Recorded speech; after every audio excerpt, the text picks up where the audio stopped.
Testing, testing. Testing, testing. Testing. All right, sound should be there now. You got any sound there, Yorker? Yes. I think we got sound. Let me know. I think I got it working now.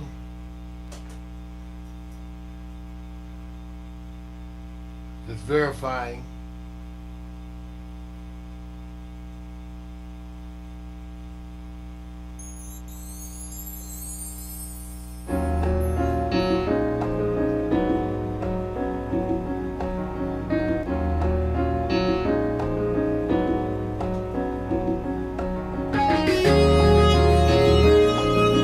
Thank you, Yorker.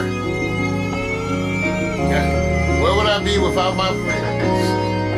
Coming up next, 7 o'clock. Questions we always wanted to ask men. Let me get my head right back.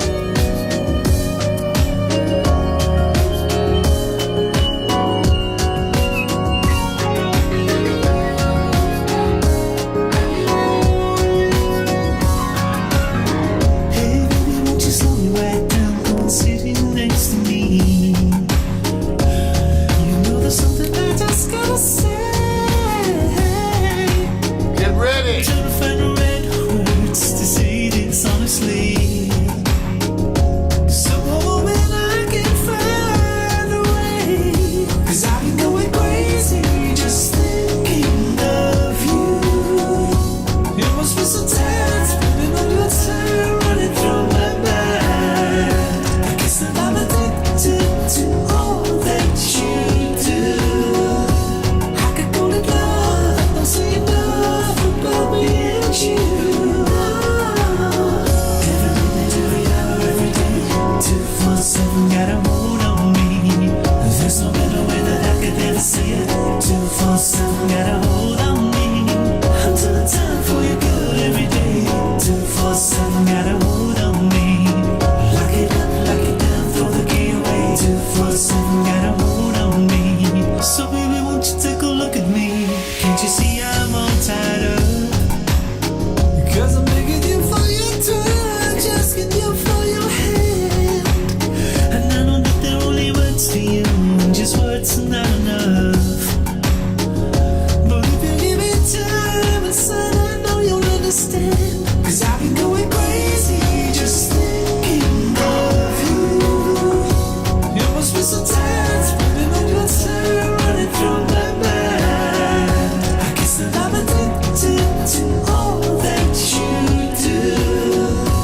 I could call it love, don't say enough about me and you. Every minute, every hour, every day, 247 got a hold on me. There's no better way that I could ever say it. 247 got a hold on me. I'm telling time for you good every day. 247 got a hold on me. Lock it up, lock it down, throw the key away. 247 got a hold on me.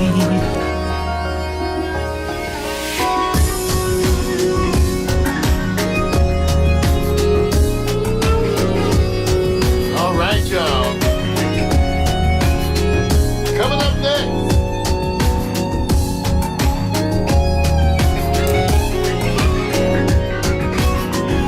Cause I've been going crazy just thinking of you. You must be so tired spending all your time running through my mind. I guess that I'm addicted to all that you do. I could call it love, don't say enough about me and you. Every minute, every hour, every day, 247 got a hold on me. There's no better way that I could ever say it. 247 got a hold on me. I'm telling time for you good every day. 247 got a hold on me. Lock it up, lock it down, throw the key away. 247 got a hold on me. Your thing trying to get us on Roku. You got a search pack stereo. I'll send you a link. There's no better way that I could ever say it. 247 got a hold on me. I'm telling time for you good every day. 247 got a hold on me. Lock it up like a gun, throw the key away. 247 got a hold on me. Sights on the body heat. Back stereo. Coming to you all in the street. That's the way we do it. Gotta say hi to all our friends in the room. My buddy, my partner in crime, Michael York. The Atomic Dog, he's in the room. We got Felicia Hill. Oh, Karen and Aaron. Man, thank you all.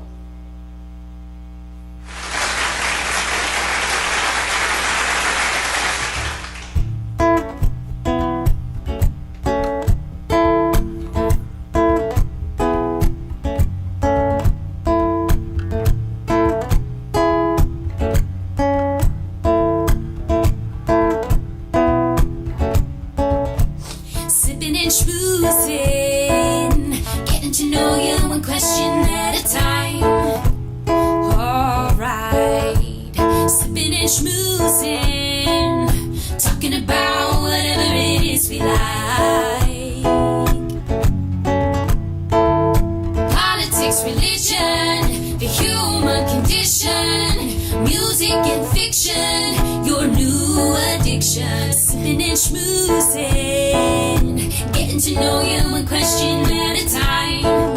Alright, sipping and schmoozing, talking about whatever it is we like. Sipping and schmoozing, sipping and schmoozing, sipping and schmoozing, sipping and schmoozing.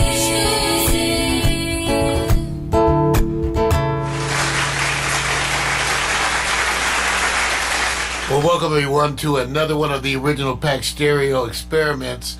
And I'm never here alone. Let me introduce to you my partner in crime, the man who's extremely gifted, over there working 3 video switchers while being live on air and talking constantly to social media. Please give it up to the one and only Victor Allen, everybody. Hey, good evening, everybody. How you doing? Yeah. Hope everybody's doing okay. Man. Well, tonight's the experiment, Vic.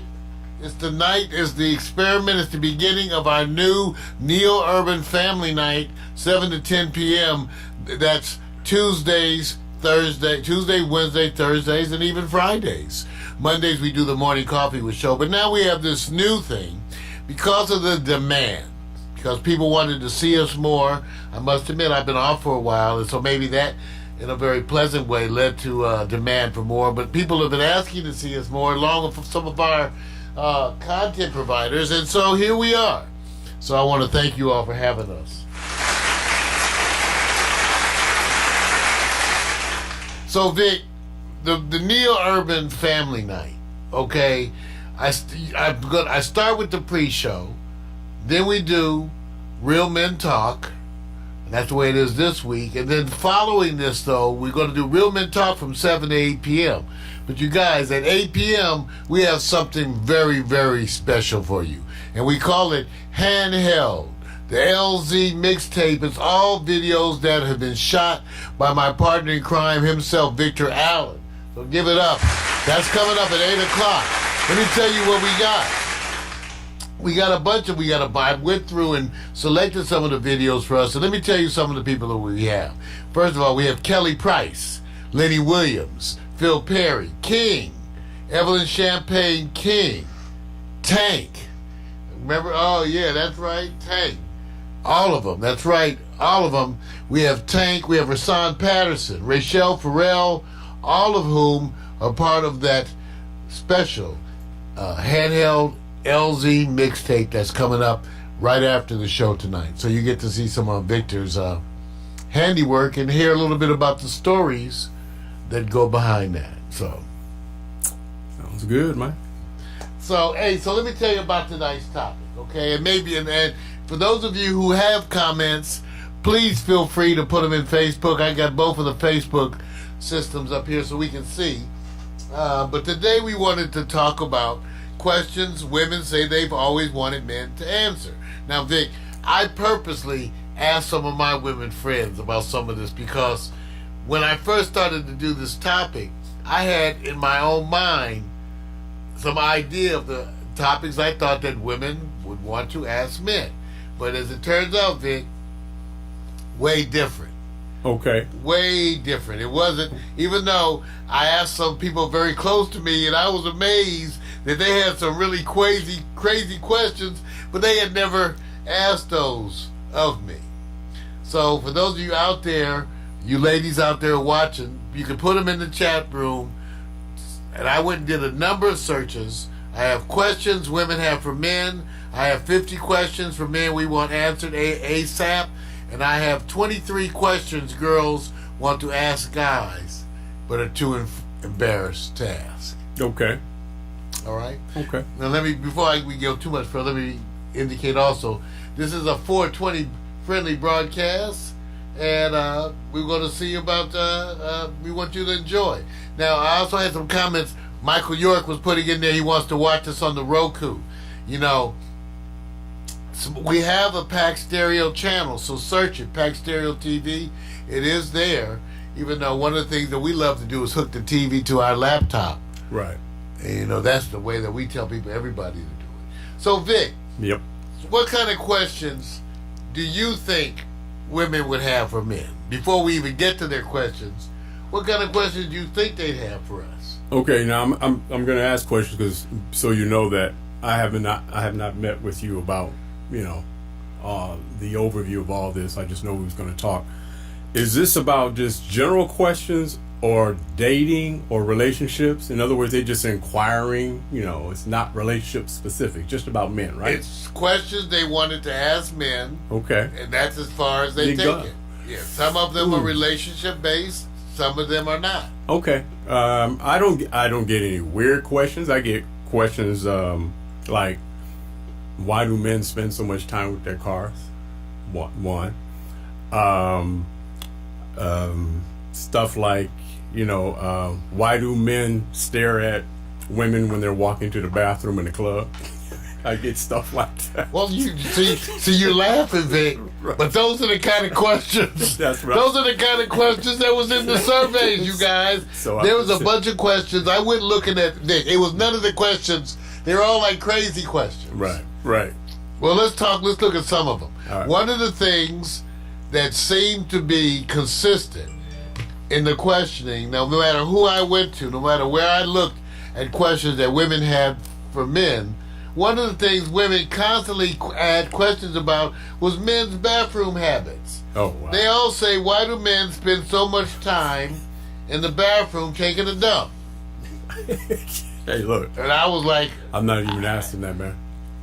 As a point of, have you heard that, Vic? Have you heard that complaint? No, not that one. Mine is it's not the complaint. It's really, why do men stand outside near the women's restroom and social events, club and stuff like that. Well, we'll get to that. Well, first of all, I'm just saying. I'm not sure that men take so much longer pooping than women, but I have noticed, at least from reading all these things, that women certainly seem to feel that men spend more time pooping, and I'm not so sure if we do. And so I don't know. I know myself, I have been known to take an abnormally long time in the bathroom, maybe because I'm in there smoking and reading and doing everything else. But that's the answer, though. Then there's the answer. There's the answer. They probably smoking and reading and getting away from you all. But I got a comparison question, too. Why is it that women love to shock us? It seems that they do, in my experience, with peeing in front of us. I don't know about I had this conversation with a few of my buddies. We're in there in the morning shaving, getting our stuff together. And here comes your old lady. She just plops right down in the toilet and just starts whizzing. Be interesting to see what answers you got from that, Mary. Well, over the years I've said, me personally, I tend to pause in my shaving and look over and go like, what the hell? And usually the answer I get is get over it. I'm not gonna lie. I have not had that experience. You've never had a woman pee in front of you? Just plop, while I'm in the restroom. It's always been like courtesy. Let me know when you're. That's it. Maybe there's something there that your DNA is a little bit different. Well, do you take a long time pooping? Give me the line where it's long or short, and I can answer that. Well, that's okay. So again, remember the topics for today: questions women have wanted to ask men, and we're getting them from a variety of articles. And the first one we was dealing with the whole bathroom issue, and just different questions that you thought. One of the questions women put out there was, "Do men prefer bar soap or body wash?" And I thought immediately about those commercials, right? Right. Hey, okay. Sure. Well, you know what I think was. Oh, what's yours? What's your preference, man? I'm not a big body wash person. Okay. Maybe I'm old fashioned in a sense, but I tend to like bar soap. But, because I'm in a relationship, my shower is full of body washes. It's just like 5 and 6 body washes in there. Right. Cinnamon and coconut and lavender and so. Yeah, both for me, man. I like the body wash though. I ain't gonna lie to you. Well, are men and women really so different, you all? They're really so different. Well, let's get back to some more of the questions that we have. We're going to run through a bunch of them, Vic, and we're going to try to answer from our mindset, I guess. And even though I got to say, I'm not sure our mindset is totally representative of the brothers out there, but let's go through some more of the questions that are being submitted. Okay? Why ask for my number if you're not going to actually call? Wait a minute. Since I'm not a practitioner of that, I'll leave that up to you to address. Because why even go through? Well, wait a minute. You know what? Let me stop, man. I knew somebody who said I like getting the numbers, but I wasn't planning to call. It was just to see if I can get the numbers. I know a few guys that have done that in the past, but that's not the norm, man. It's a self-esteem thing. Is that what you think it is? Oh, with one, it was definitely self-esteem. They were going, I just want to know, can I get the number? Can you get the number? Can I get the number, man? And I was going, but are you not thinking about this person's really maybe interested? And now all of a sudden you don't care. So, that's how you flow. Listen, I know for me personally, usually if I ask for a number, I'm going to call. Absolutely, man. But sometimes you're in situations where you feeling kind of plus minus. What does that mean? Plus minus means you're looking at the girl. Oh, Lord. You think you like her. Oh, man. But you may just need some chicken. You know what? I already knew where this was going. See, sometimes you're looking at the woman and you think you want the woman, and what you really want is to go get some late night food. But so that's really not so much. But we probably have this friend in common that you're talking about, Vic. Mm-hmm. But my thing is that I think some people are getting a number because they're thinking about calling you. Okay. They're not sure. And sometimes in the course of a night, let's just say you hit a club back in the day. I can tell you, especially with Michael York being in the room here, right? Some of my buddies would get out there and get 5 numbers in a night. Well, they're going to call somebody, right? So they're going to call somebody, right? But they may not call you. Right. But they get like 5 numbers. I remember Michael York was the one that we used to talk about. He had the most resilience. My buddy had the most resilience of anyone in the club because he used to say, "Yeah, they cut off my head, but you know what? Boop! I got another one. I got another one." This is the same Michael York. What's up, York? That's trying to find us on Roku right now. So you blasted him right now. I am blasted. Okay. All right. So that's the thing. So maybe they get the long number. Maybe they want to do you. Okay. Well, I got a couple. I can tell you something that happens from the women's point of view when they get asked a number. I know a few that say, "I feel sorry for him, so I gave him my number." How would you feel if somebody was feeling sorry for you and gave you the number because of that? Because of my age. Now, I don't want to get too vulgar, but we all had some pity pussy in our time, right? Oh, boy, man. That's what we used to call it, right, Vic? Oh, no, wait a minute. We used to call it that. I don't want to be too vulgar. Wait a I may minute. be older, but let's talk like we. No, wait a I'm minute. just saying, back in the day, we brothers, But you- men do but not care. you They will avoided- take some you- pity pussy. You avoided the okay? question. You avoided the question, man. What was the question? See, that's what I'm saying, What was man. the question? See, I said, how would you feel if somebody, if a woman you were interested in, and she said, "Oh, dang, I feel sorry for him. I'm agreeing with it. I'll give him that." I don't care. Okay. I'm glad. Any foot in the door.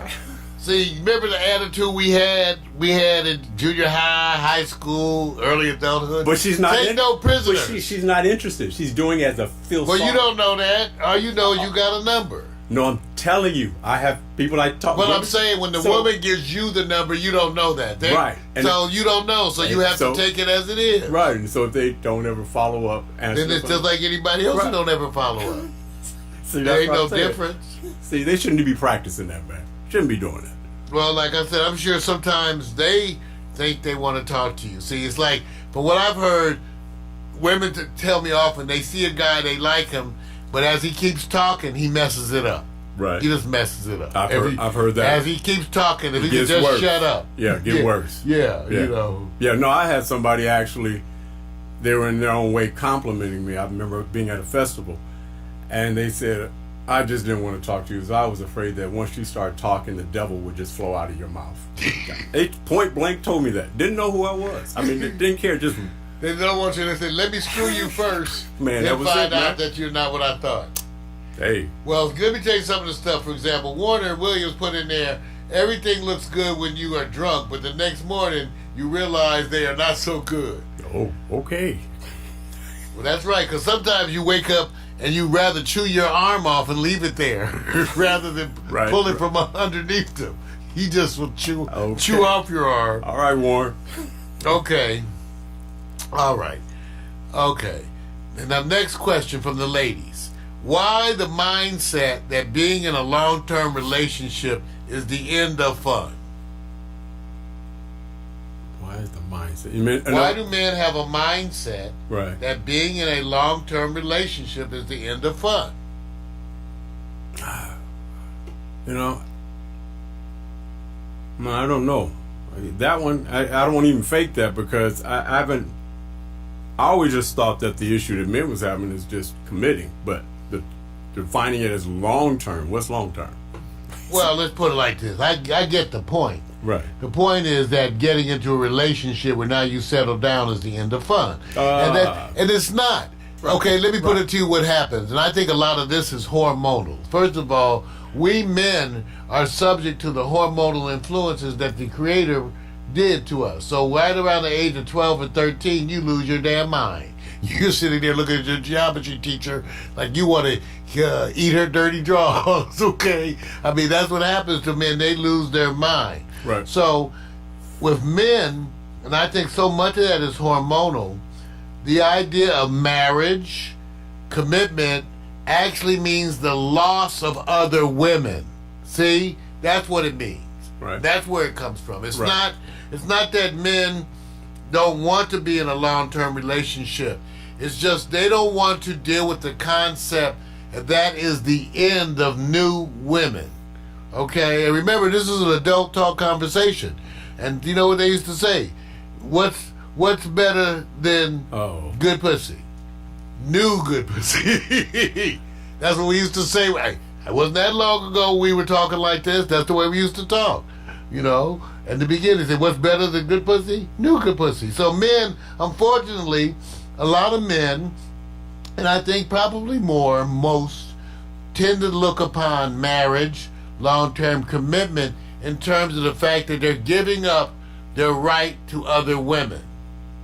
You know, all right, you're giving up your right. Now, I hear other things coming from the crowd. One of the comments that was coming in was that some folks were saying, well, women stopped doing all the things that captivated you in the beginning. Now, is that just women or is that men too? I mean, you know what? I can't say. I know I only had one occasion where I asked somebody that before. I said, it seems like all the thrill, all the, hey, you're just being like out of the box.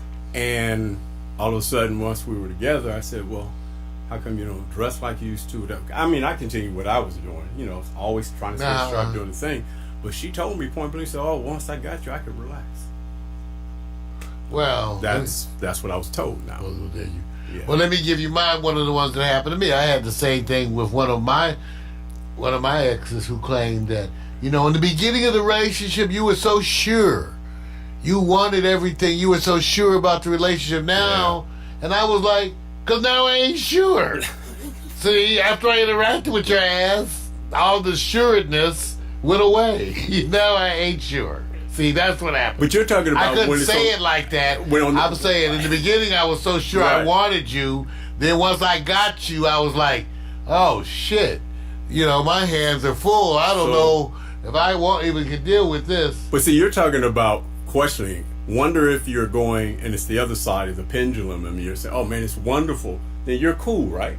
You're staying the same way you are when you came at her. Yeah. It's different when somebody you go and you feel positive about it, and all of a sudden they relax. Oh, well, there you go. Well, I'm just saying, exactly. Whether they relax or you relax. Right. And if you really have the mindset that you're going to do what Vic just said, like once you get the person, you're going to like relax, you're going to probably lose that person. You're probably going to lose them. Would you say the word that everybody's kind of looking for is the fun gone? Now, this is for men and women. When you go like, I got numbers, but when I settle down, is it more fun or is it less fun? If you had to put the fun word in it, do you find it more fun because you're a bachelor, you're doing your thing, women are bachelorettes? But then when you settle down, if you find somebody who's really exciting, is it even more fun, or are you going, nah, nothing like what I was when I was single?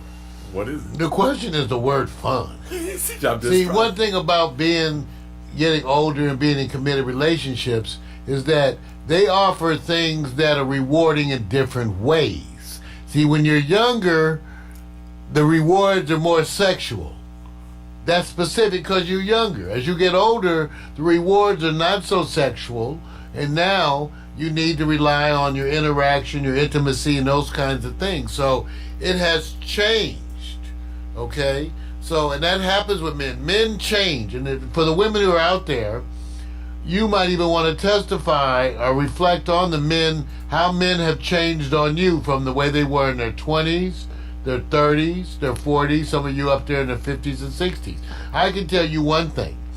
Women in their 30s were the most difficult for me of any age. Women in their 30s was extremely difficult for me. Everybody wanted to get married, and they wanted to get married, period. Right. But my thing was I wanted someone who wants to marry me, but, you know, in their 30s, which now I understand because of that internal clock. But, you know, they wanted to get married. But in the 30s, okay, so let's deal with that, okay? So the sex is a big thing. Let's talk about it. We're going to see how honest we're willing to be here. I may not be willing, as I'm looking at some of these questions, I may not be willing to be so honest. But okay, and Victor, first of all, I ask you these questions. Is there such a thing as being too slutty? That's a question from a woman. Yeah. I mean, you have some people who are conservative. And so you may think you just being average is, I'm not really outside the box, but there's ultra conservatism. And so they may think, well, what you're doing is a little bit, So to me, it all depends on your partner and how they interpret what you're doing. Well, let me take this and be real. Back in the day, see, we had all kind of weird social customs. Now, they changed with the young folks today. Like back in my day, we had the 3-date rule. We were going to give you like 3 dates. And then we was going to be all over your ass. Some of us, the first date. Right. All right? Right. But, you know, there was a thing, I remember, when people were trying to hold back on certain sex. Right. Now, so nowadays, oral sex is not the issue that it was when I was coming up. So the question back then was, how many days before you gave him some head? Because you didn't want to get a bad impression. You didn't want the person to think you were too slutty. Right. So, you know, and different men were different. Right. I know men who, if you gave them some head on the first date, you know, they had an issue with you. They were wondering what you was up to. It was a little too easy for them. So I don't know, Vic. How about you? What was too slutty for you? Giving it up on the first date, is that slutty? Is it? You know what? I think it's how you define it. If somebody, I'm gonna say this. You probably gonna say, "Oh man, it's bullshit." But I used to have these conversations. If somebody says, you know, you're having women and they say, "Well, you know, I gave him some." I said, "So you didn't want it?" Oh, well, they did want Well, it. but see, when you put in the context that I gave them, it made it seem like you're going, "Hey, look, I did them a Okay. turn, and I'm not." So to me, it's just how it's defined because, you know, there's some one night stands that we can interpret as slutty, but they lived long and prospered. Some of my best relationships were quote unquote one nights. The first night. I remember I've had a couple of relationships, more than a couple, where we stayed together the first night and we were together after that. It kept on going. It didn't end. Yeah. You know, it was way less common for me to have a fling and just have sex with someone and then want nothing to do with them. That wasn't really the way that I wanted to do it. Right. But that gets me to the next question. What percentage of your female friends do you want to sleep with, Vic? Friends? None. Not, I know you're gonna believe me. None. Because they're friends, right? They're my friends, man. And I know who he's talking about. Yeah, my real We're talking about friends, some my specific friends, man. people. Oh yeah, because you know what? I don't define it by, you know, oh man, I can't get you, so I'm gonna make you my friend. No, they're friends out the gate, and it had nothing to do with the attraction. So nah, man, Well, that's me too, because usually when you're a woman and my friend, I don't want to sleep with you. You know? Now that doesn't mean a majority of men, because on the other side of the coin, some of my friends are going, all these guys I thought was my friends, all want to hit. So we're in the minority, man. Well, how about this next question? Why do you always seem to be drawn to women who are dramatic? I think I'm being punished. I'm being punished, man. I'm being punished. How long is this show? No, I'm just kidding, man. No. You know, crazy looks good when you're young. No. We all have, Vic, you had some crazy ones no. too. I will testify by, I'm not going to mention no name. Vic had some crazy ones. Yeah. Crazy and fine. Yeah. And you know what? Here's the difference. When you're younger, dude, you're not stopping to dwell. You're moving. It's as you mature, man, then you're thinking, you're maturing, and so you pay attention to it. Whereas when you're younger, man, you're just going on, you're moving. It's not that you're not considerate, you're not as serious, but I don't think a lot of people want to admit they had some crazy or out of the box. I have. And it's just, you know. Man, we like it when you're young. Now, when you get old, it's different. Yeah. You get older, you start looking at them going like, I had crazy ass like yours. It humbles you. I ain't doing this no more. Now, wait a minute. See, when you're young, you think crazy sexy. Now, wait a minute. I also had an episode where they could call me crazy. How about you? Oh, I bet. Y'all just see, man? Okay, I had an episode where they can call me crazy. Hey, man. It went like that. I didn't have my Kellogg's that morning. Let's move on. I see you gonna stay quiet on that one, aren't you? See, you want some water, bro? The crazy's all around these questions. You know that, right? Okay. Okay. Hypothetically speaking, do you remember what I was wearing when we first met? Who does that? Do you remember what girls are wearing? Yeah, I do. Think you do when you first met them? Yeah. Okay, here we wrong. I'm wrong, you guys, because I don't remember shit about what you had on. Vic says he remembers what you wore. Haven't you had that one you was going, oh my God, and you don't remember? No, I don't remember. Okay. But I have had someone came out. You know, you have those girls who, when you go to pick them up for the date, and they open the door and the date changes.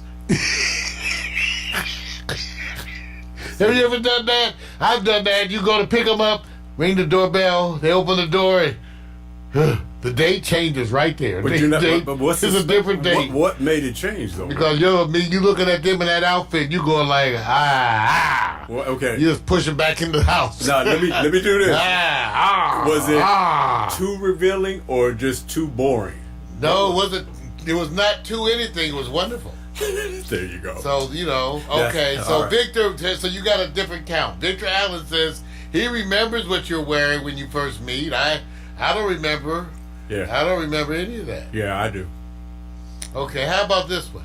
How often do you guys look at porn when your girlfriend isn't home? Every day. Every day you look at porn. Yeah, Every man looks at porn all the time. and they're not going to admit it. They're not gonna admit it, but every Right. man looks at porn. Oh, let me ask you something. Old men, young Let me- men, Asian, Jewish, black, Mexican, every man. Let me ask you something, Martin. Now, before social media, whole thing, was it kind of a bragging right if you were in your apartment or your place and you had Playboy magazine spread across the table like around with your Jet, Ebony, and Essence? That's right. So was that bragging? That's right. You wanted to be hip. You wanted to be. So is that porn? Well, to some people. To some people, I right? don't know if I call Playboy porn, But not I'm by just- what I'm looking at. If you want to see what I'm looking at, I know. See, one thing good about porn, you want to know what they searching. That's what you want to know. When you search, when you're watching porn, what are you putting in there? Amateur anal, Man. B&D. What are you searching? Right. What are you searching? That's what they're.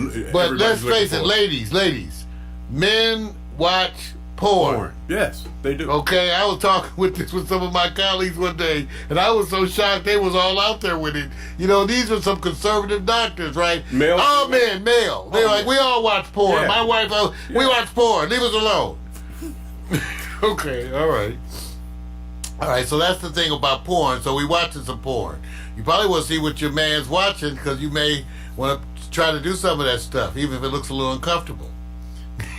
No comment on that one, man. Leave that one alone. You know, it just hurts a little bit in the beginning, but you get used to it. Okay. Now, here's the next question, Vic. Seriously, isn't watching 6 straight hours of football a bit too much?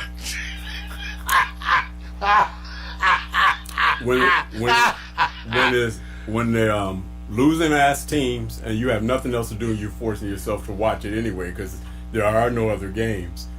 I can see the reasoning in that, but no one else will. But I don't even count the hours when I'm watching football. I'm not gonna lie. You watch a bunch of sports, Vic. Yeah, I know I have there's a to. bunch of Sundays Vic is I have watching to. at least. Because, you know, they have football starts like around 10 or 11 in the morning. Sometimes it goes to like 8 o'clock at night. Yeah, and there's more coming. So, yeah. Now, look, everybody has a gangster of hours in something they do. I can't wait to figure out what questions are where women spend more time at, whether it's sports or not, that they put hours in. I got some questions. Why you need so many goddamn candles? See, my girl got candles. She got so many candles. Oh, I she finally said- got her a candle shelf. And just say, here, put all the candles over here. Right. Just put all of them. Right. You know, because you got like 16 candles. Candles everywhere. She's setting the mood, you know that, right? I'm just saying. It's- Setting the mood, man. Everybody got their... All right. Now, how about this one? What makes you think we want to go see movies with guns, bombs, and explosions if you would not go see romantic comedies with us?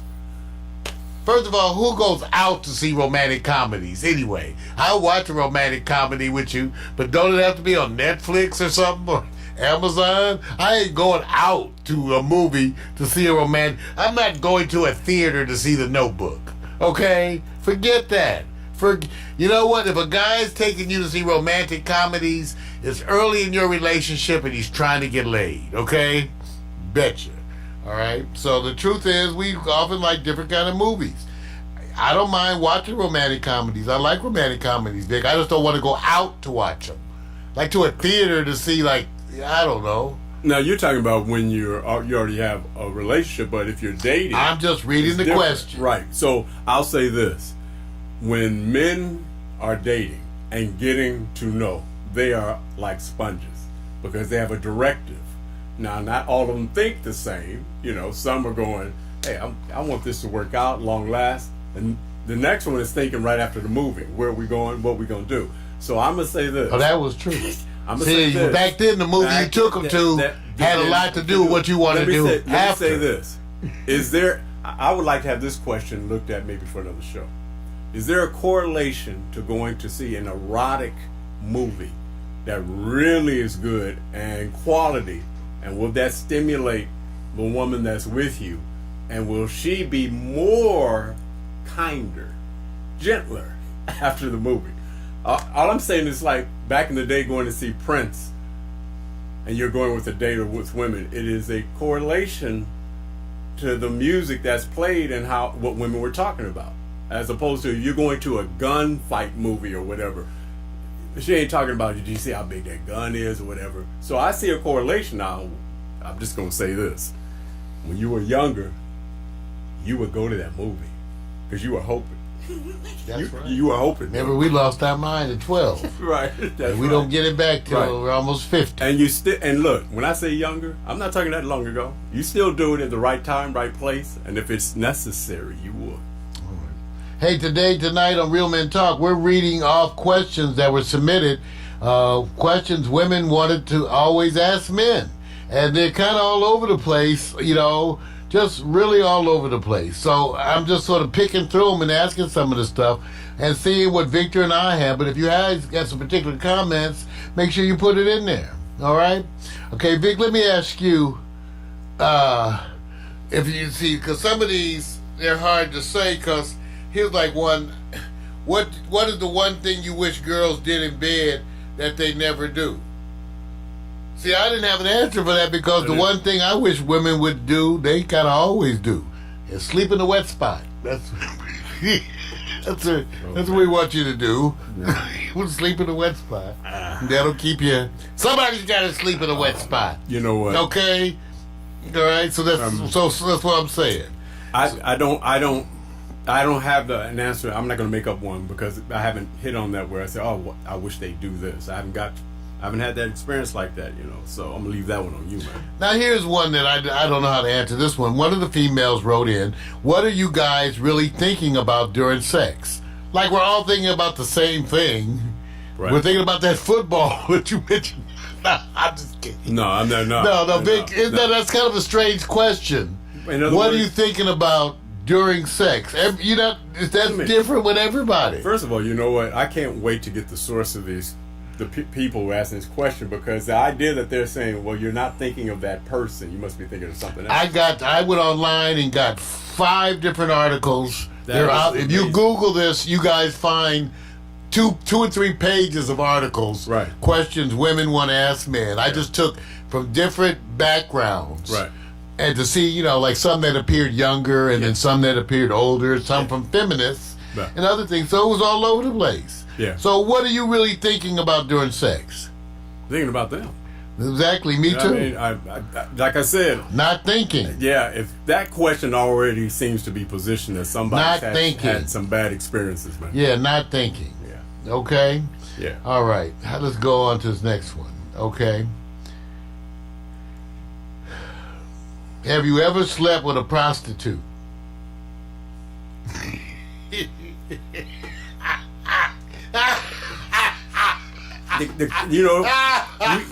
You need to know if that happened and you didn't know they were a prostitute. Now, that's right. You may not know they're a prostitute. I may not know, but if you're asking me, did I go out and try to sleep with a prostitute knowingly? No. No, me neither. But let me tell you what happened. I had a couple of things that I did that were near. Okay, so one, years ago when I was in my 30s, I dated a girl briefly, like 2 dates. And later on, come to find out, she was working as a call girl on the down low. Okay. So I called her up and told her I wanted some services. And she said, well, I don't remember ever telling you I did that. And I said, well, you didn't tell me. Can I get some services? Because I already knew her. Right. So I paid her and had her come over and do striptease in front of the fireplace and the whole bit. But I already knew her. Okay? So I don't know if that is quite the same. I don't have that situation where I qualify them as a prostitute, but you know of this. We are hosting a bachelor party for our boy Doug, rest in peace. And the dancer, knocks on the door with their guard. And I open the door, and it's a woman I used to date. Oh, I remember that. So you remember that? Yeah, I remember that. While everybody that was one of our buddies' bachelor party. Bachelor party. And one of Vic's exes showed up with a Mixed girl showed up as the stripper. Right. And somebody asked me, how come you not? I went on upstairs and got on the computer and I said, okay, what do you want me to do? I mean, it's already in the past, you know. 2, I've seen more than maybe what you guys may see, and if you do see more, I don't want to be around it to see it, so I'm gonna go chill upstairs and I just chill while everybody enjoy themselves. Questions women always wanted to ask men, and they're getting racier. Got these from online, you guys. This is not me. I felt like my questions didn't even mean nothing after I read these questions. Okay, so Vic, yeah. Do you really like the way? This is what the girl wants to know. Do you really like the way we taste down there? That's what they do. That's like one of the. It's one of the questions. It's one of the questions. Do you like? Now I don't know. Smell and taste. Smells like fish. Tastes like chicken. Okay, wait a minute. But you know, it depends. Hygiene is important. Well, it's erotic, and long as it's hygienically in place, absolutely. Now, so long as the condition is always, well, no matter what it is, then you got some problems. Listen. So I'm just saying, yeah. I tell everybody, you can do a bunch of oral stuff if you just bathe first. So just take your partner, get in the bath with them, scrub it and wash it yourself. Use your fingernails, get all in it, scrape and wash everything really good. All right. And then you can do whatever you want. So you're giving instructions I'm on just hygiene. saying, if you're worried about stuff smelling, and because you know some people, them nuts be humming, I'm sure. You know. How did you get to humming. that from? I'm just saying she wants to know how people taste, and then the other people want to know how they smell. I'm just saying hygiene. Hygiene. It's not a greeting. Hygiene. It's not a greeting. Wash it up so we can beat it up. You know. All right. These are questions we're reading now from women have always wanted to ask men. We're the men, so we're answering these questions. So here's the next question, Vic. Do you have a hard time if a woman is more successful than you financially? Absolutely not. I'm not even hesitating because in my career, in my employment career, I've had to be around entrepreneurs, and a lot of them were black women specifically, and I cheered them on, man, because they're well-rounded, successful, and if you're around them, the chances are you are going to run into somebody who's going to, what you going to do, go like this. Here's somebody that really likes you, or they're interested, and you go like this.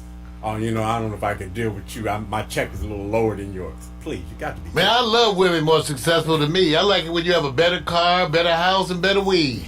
You can just have all of that. Just bring it all. Better house, better car, better weed. We can go to your house, ride in your car, and smoke your smoke. But there are some uncomfortable men, power men who go, I have to have the power over because they want to Sorry control. for you. So there's some men like Sorry for you. Now let me just make this statement too, because I always want to state this because people talk about male feminists. It's not so much that I'm a male feminist. It's just that I have women that I respect as friends and in my family. So I know women that I care for and respect. So because of that, I want to treat them a certain way. I'm also a pediatrician. And that means I was trained to a large degree by women professors, because pediatrics is a specialty that traditionally had women. I trained in LA County, and some of my female professors, these babes were some bad babes, okay? They were bad. Outrun you, outwork you, outdo it. They do everything, okay? So I'm used to women outperforming me in areas, and it doesn't bother me at all. Okay? It doesn't bother me at all. So we want you. Come on. Make more money. I'm loving it. Just sleep in a wet spot. Oh. All right. Now, some of the questions that we've been getting here online, this is all about questions women want to always ask men. And some of them are getting kind of weird. Like, Vic, there seems to be a predominance of questions also in the area about butt. So let me read you a couple of questions. All right. Why do you want to stick it in our butt so much? If you were with a woman who never let you near her butt, would you be cool with that? So let's come to you with the first of the booty questions. I'm not that kid that's sitting up here. What? I'm not that kid. What? I'm not that kid that's forcing that issue, man. I'm just saying that because that sounds like a forced thing. There's some conversations. You trying now. to say There's you're some not dealing force. with the Hershey Highway? Yeah, I'm just saying. No, Packing mud? No. Packing mud? No, listen to your question. Listen to your question. Your question is, it seems like it's a narrative of one, not a coming together of two.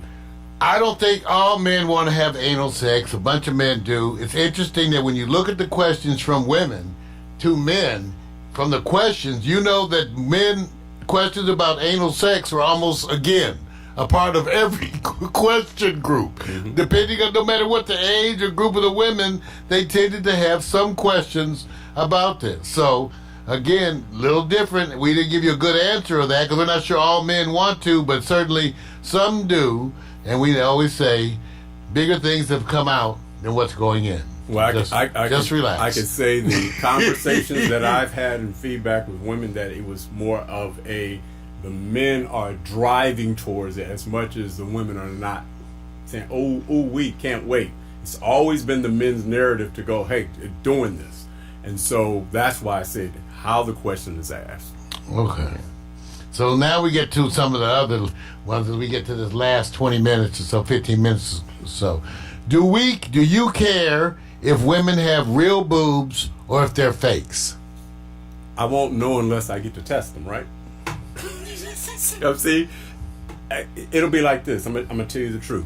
Because one of our mutual friends asked me if I thought she should get them. No, listen here. You know what I'm talking about. Yeah, I'm gonna say this. I remember back when a lot of guys were having a rough time, with going like, the old school guys go, real hair or not your hair, until one day a woman said, yeah, it's real hair. I bought it. That shut that down real quick. Got used to it. We're all used to it. It's a fabric now. So all I'm doing right now, Mario, is saying this: if it's health concern, is my concern because of hearing the disasters from surgery. So if they decide to do it, it's on them, But I prefer make sure it was a healthy choice. Okay, so now, when it comes to me, see, I'm a fan of the B cup. Now, when people say now, because I tend to attract women with large breasts, but my personal preference are women who with small breasts. In fact, you could put two nipples on a board for me. Right. Okay, I don't really mind small-breasted women at all. But I will say this: I also don't really mind implants. In fact, I want someone to dash in my car. It's like you can just ride down the street. Let's say you just ride down the street, rubbing on some implants. Just, ooh. So So you don't mind if they look like they're torpedoes made of steel? No, you didn't say that. See, you didn't say torpedoes made of steel. See, you didn't say that. I just said it was just. Do you mind fake? I know, man. You didn't say torpedoes made of steel. It's okay, man. All right, here's the next question. What do you think about when you're going down on us? Okay, I would love to know who's at. These are ma'am. You want to see the article? No. I would love to see the face this is and the person. What do you think? This is unbelievable. You know what I think of? You know what I think of? I think of submarines. Like auga, dive, auga. That's what I think of when I'm giving head. Auga. And then I also think about, could you let go of my ears? Just let go of my ears. You get done, your ears like, you going out and you go outside, everybody sees your ears like this. Like, man, what you been doing? Your ears are... Let me say this. I wish the question was prefaced with, well, this is what I think about when I'm giving head.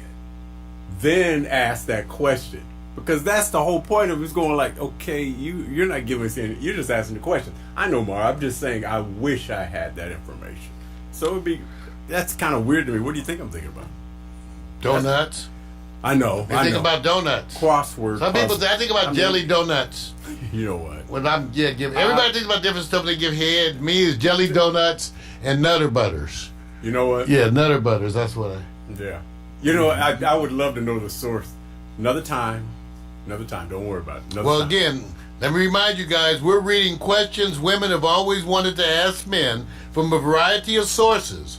We went to some sites that deal with feminists, other sites that are young people, and we find some consistencies. Right. One of the other questions, Vic, and I mentioned this before the show, one of the other questions that is consistent, which even my own woman had a question with this. She said, that's a great question. Right. And I said, it's not a great question. Okay. But this is the question I mentioned before. It was like, how does it feel when you're running with your dick dangling like an appendage? I've had a bunch of women say that. How do men run? How do men run with their dick dangling like an appendage? You know what? And even my own said, yeah, that's a great question. Okay. I said, it's not a great question. I think it's a great question. How do y'all run? How do men run with their think penises hanging down there? the same way men think about heavy-breasted women who are in track and field or sports, and they're running real fast, and those things are swinging at butterflies. They're supposed to wear a What's the sports bra. So They're supposed to be slinging and swinging breasts. wait a Supposed to minute. wear, even I Wait a know about minute. sports we bras. we have support, right? Jockey straps, the whole thing. So they got support too. So what? I don't get it. I would just tell you, having a penis gives you a different balance. That's why men do so much better in certain sports. See, as I begin to run, my penis takes on a special kind of an air and starts to lean to the left or to the right to give balance to my legs. And then with the shifting of my penis and my testicles, I can shift my running into a faster speed. So you may have seen the key.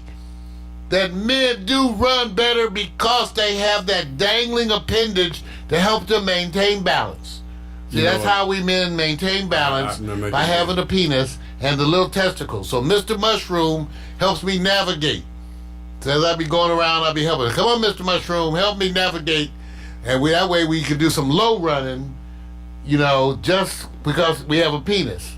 Now, some of y'all, after they have the operation, keep the penis and see how well you run with it. I'm just saying, Vic, would you run better with or without your penis? Do you think? You're literally gonna ask me that. You're gonna ask me You that. think- But you I remember doing a track meet, running a track meet, and the guy who ran the 400 meters was the fastest in the state. And I remember at the end of the race, he was coming down the last 50 or 60 meters, and the women were cheering, and I was going, oh well, I mean that dude he's beating everybody's ass, easy. And I said, damn, bro, they're cheering a lot. Come to find out a week later, go see the video, his stuff came all flying out. So all the way down the track, it's slapping his legs. And Hey, so I you got think no you're wonder thinking- he's got enough penis that So- it slaps his leg. And it didn't make him miss a beat. I lost my leg in the war. You know what? See, you know what? They're not gonna pay attention to you, man, because you're supposed to be insightful. All right. All right. Well, we've been helping. This is questions women always wanted to ask men. It's been all over. Now, here's one of the questions that also was at every page. Why do you leave the seat up? First of all, let's handle that, Vic. The seat up is the natural position that the toilet should be in, right? All right, like, for example, I have certain things that I try to have reminders of. Alexa, what's my to-do list? You have 6 items on your to-do list. Here are the 5 most recent do's. Remember to keep toilet seat up. See? Finish watching every Flintstone episode. Sleep in the wet spot. And scratch and sniff. Would you like to hear your last item? Yes. Yes. Get off my ass and jam. So, yay! So you can see the natural position for the toilet seat is up. Women put it in the unnatural position, which is down. If you see, if it's like this, if the toilet seat is up, when I go in there to pee, I don't have to touch nothing. I can just pull out Mr. Mushroom and take care of business. See? But if you have the toilet seat down, now you got to bend down, raise the toilet seat. Are there any men, the only thing good about having the toilet seat down is so you don't look in the toilet. What about you, Vic? What do you think about that? Well, I treat it like this. If I go over a young woman's house or whatever, I expect to see the toilet seat down because that's where she expects it. So, So if I'm at my place, you should expect that it's going to be up. Now, if you're complaining and you're the visitor, then you got problems. So I'm just saying. It's you conducive. go over your gold lady's house and the toilet seat is up. You're like, hey, what's up with that? What's up with that? So, man, I'm not saying anything, man, else because I want to keep it on the positive. Well, we're getting to now, Vic. Now we get toward the end of these questions, these wonderful questions. I hope these answers. I hope you send this video to these locations. These ladies are telling me we answered their questions on the air. All right. Okay. Now, one of the last questions that they wanted to ask was that as men, do we ever fake orgasms? No. No, because it's too easy to have the real thing. No, man. No need. It's too need, man. It's too easy to have the real thing. Man. Don't need to fake them. Don't need to fake 'em. Don't need to fake them. Okay. Wow. No need to fake the orgasms. Never even heard a brother even reference that as, oh man, I faked it, man. No. Never heard a brother even express that about his woman or who he was saying. Not at all. Well, so that gets So we want to tell you, we hope that you've enjoyed the show tonight. The show Real Man Talk is all about questions that girls want to ask guys but are too embarrassed to ask. Coming up later on this week, we're going to have a show where we talk specifically about the coronavirus, its implications, what you should do to be getting ready or to deal with this outbreak. And we're also going to have a show this week that talks about gun ownership. Should you own a gun in today's world? And if you own a gun, why should you own it? And what should you be doing with it? This has been Real Men Talk. I'm Mario Hemsley, and we hope that you enjoyed it so far. And it's been a blessing. Now we're going to take a quick musical break, and then we're going to come back and tell you about the next part. Yeah, for the people who enjoy legacy music, chilling out after these Q&A questions. I'm definitely going to the site, bro. I'm going to get the names of some of those people, man. These are the questions women always wanted to ask. I'm telling you, my girl was like, yeah, how do you guys run? She goes, do you ever sit on your testicles? See, these are the questions, man. These are the questions women want to know. Do you ever sit on your testicles? Some good questions, man. I was like, no, I don't. Hey, look, I'm not. Never. All right, coming back. We're going to be coming back with Victor Allen's Handheld Mixtape, which is going to be videos featuring Rasan Patterson, Layla Hathaway and Vesta, Rachelle Farrell, Tank, oh man, Eric Benet, and more. Elder Bars. Be right back.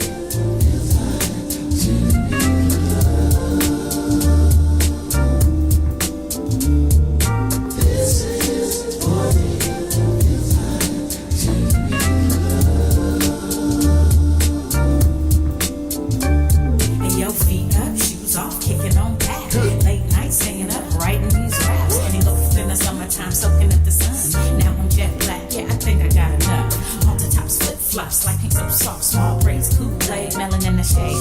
Cute boys, first jobs, divas being snobs. Telephone, internet, computer, barbecues, pool parties, overnight stays. Little drinking, little kissing, playing these games. Boys trying to back him, then the next day brag him, but you didn't want to kiss him cause he had that dragon. Laughing till you pee, hoping homies don't see. Cut a little grass with some gas money. Chilling at the malls, getting sticky with the paws. You did it for the rush like a rebel with no cause. Rebel with no cause, rebel with no cause. You want attention, so you're looking for what balls. See, we were fizzle laws, didn't have a clause. It was the summertime to us, it had no flaws. Rebel with no cause, rebel with no cause. You want attention, so you're looking for what balls. See, we were fizzle laws, didn't have a clause. It was the summertime to had no flaws.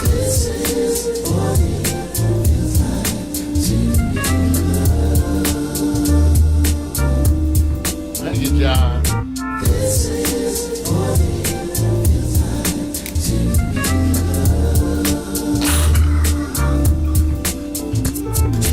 Posted at the hoop court, 3 straight hours. Right mini skirt with the airbrush flowers. We went to the lads and they appreciated that. And he would almost die when he let you wear his cap. You might have told a lie and abbreviated facts. If you came home late and were accused to be a mate. Me, I didn't smoke, mama, I swear. She's only gonna judge me and you know it ain't fair. Trips to the beauty shop, keeping fresh hair. Blowing $80 at the damn state fair. Beach body surfing with the abs looking perfect. Hitting all the clubs, getting love on the surface. From ice cream cones to the Starbucks songs, to your new best friend, to your breakup song. They all play out like your favorite days. You love the summertime and it ain't gonna change. Rapping with no cause, rapping with no cause. You want attention, so you looking for applause. See, we were kids that laws didn't have a clause. It was the summertime to us, it had no flaws. Rapping with no cause, rapping with no cause. You want attention, so you looking for applause. See, we were kids that laws didn't have a clause. It was the summertime to had no flaws. This is what it feels like to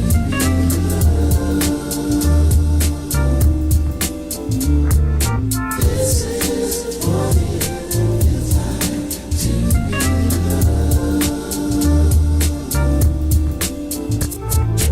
This is what it feels like to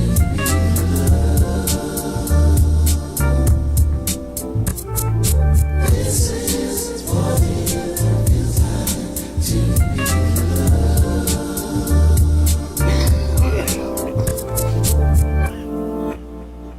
All right, NeoUrban Family Night, and the first part of the night was Real Men Talk. Tonight the subject was questions women always wanted to ask men. We went to a number of sites on the internet from various backgrounds, feminist sites, young folks sites, dating sites, all around, different types of sites, and got their questions that they always wanted to ask men.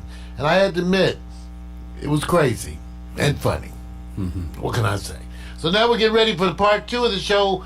At 8 o'clock comes Handheld, Victor Allen's LZ mixtape.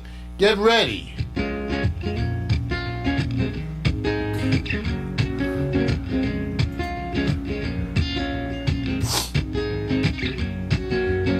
Something your mind can feel. A broadcast machine, 24/7 days a week. A social media stream. We are not corporate. We're indie to the core. Free to do our own thing. We are who we are. And we are Pack Stereo. We are the new view. We are Pack Stereo. We are the new view. We are Pack Stereo. We are the new view. We are Pack Stereo. We are the new view. We are Pack Stereo. We are the new view. Yeah, Pack Stereo.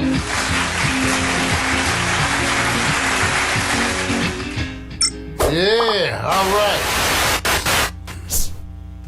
What can I say? Now it's time for Handheld, Victor Allen's LZ mixtape. This is a very important part of the show and one that I just really was looking forward to. I told Vic, because he did the work. I was busy doing other things, and Vic was the one that was available to get out and do it. So Vic, the LZ mixtape, that's all your work. Tell us a little bit about that. Oh, where do I begin?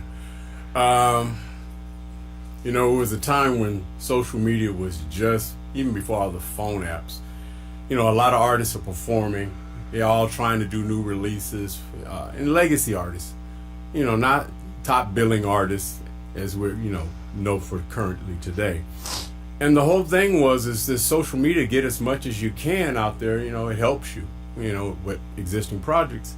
So I would just crash these places and just, take any one of our cameras and just say, position myself, go out there, shoot, and do the best you can. Act like a fan.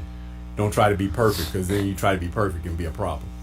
And maybe a couple of times got lucky because they were okayed maybe a few hours in advance. But most of the stuff I got, man, it was just me going out there acting like a fan, hold up the camera, and then catch them.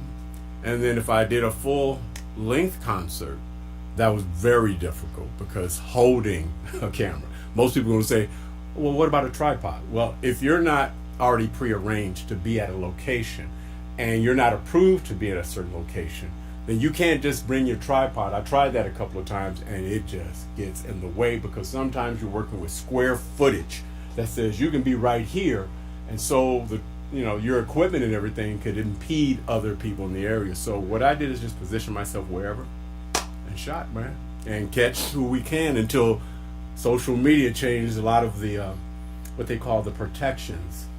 And of course, you now have to be very careful. But it was a contribution. We said it. We said we love these artists.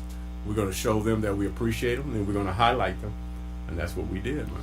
And these videos are available on YouTube. So you can go on YouTube and get them. You can search for the Local Zone, the LZ, and find this playlist. Well, let's start out with the first one, Vic. Rachelle Farrell. That's funny how this one went. Okay, it's not I wish one of the downfalls of doing this is that you don't have somebody shooting you, and then back in that day you were so busy shooting them, I can't really show you. Here's what I was going through. But I remember the Rachelle Farrell being down here with Lettucey at Baldwin Hills Crenshaw Plaza, and we were all promised to get interviews. And while Lettucey was performing, we were all in a room, and we were all going to get this interview. And they said everybody gets 2 minutes, and I said I had a choice: get Lettucey or get Rachelle. Now Lettucey's more current at the time, and still, but iconically, Rachelle is the one you want to get. I like Lettucey, but I am glad you got Rachelle. I had to make a choice. Now, didn't get the interview because there's always a dog in the room who's going to go, I'm not paying to get 2 minutes. And took 10 minutes, and a lot of us was pissed off going, and they said, well, it's time for her to go now. So as soon as she got up, I said, oh, now I'm jacked, because now the crowd is already set up, and you just can't come in and put your camera where you want to. So you know what they say, walk up to the stage like you own it. So I did, and you'll go through this transition depending on what song you're going to play versus whatever. If it's what I think, I'm being told you can't be here. So I'm moving the camera around, and I'm moving, and when I see him turn his back, I come right back. So depending on what you play, man, I'm not sure, because we got the full length and then we got individual songs. But this was one of those cold nights, man, where I wanted to get Lettucey and Rachelle, and I got Rachelle. Handheld. Yeah. Victor Allen's LZ mixtape. Here's the first selection for the night. Rachelle Farrell, I Forgive You. I'm playing these right off of YouTube, so.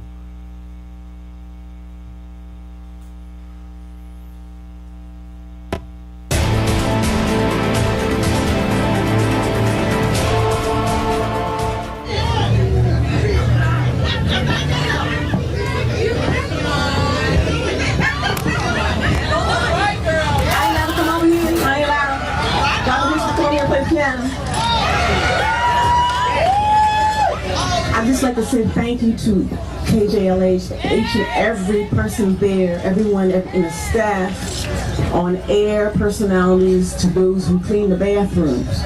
Thank you. Thank you for your support, your love, your loyalty, your dedication. Thank you for playing my music 10 years later. Thank you.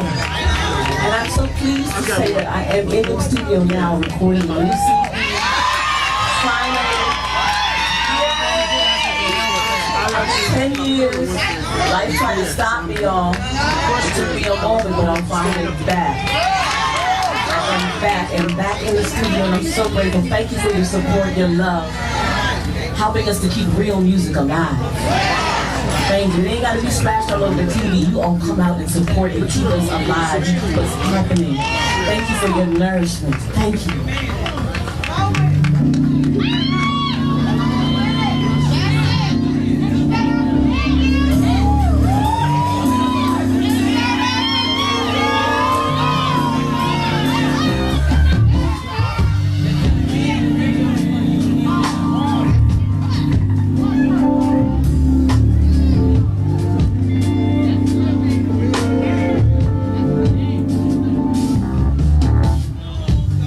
Just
Michelle Farrell.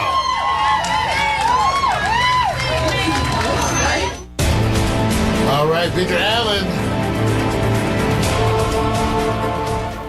That's right, Victor Allen's LZ mixtape. You are missing. Correct your own path with your own vision. Wonderful piece right there, Vic. Michelle Farrell doing I Forgive You. Yeah. It is. A lot of people are talking about how come Baldwin Hills Crenshaw Mall doesn't host those kind of concerts anymore. Not at the same way, I guess, for some of these artists. I have no idea, but it's a time now where it's just hard to even capture them now because of all the protections there.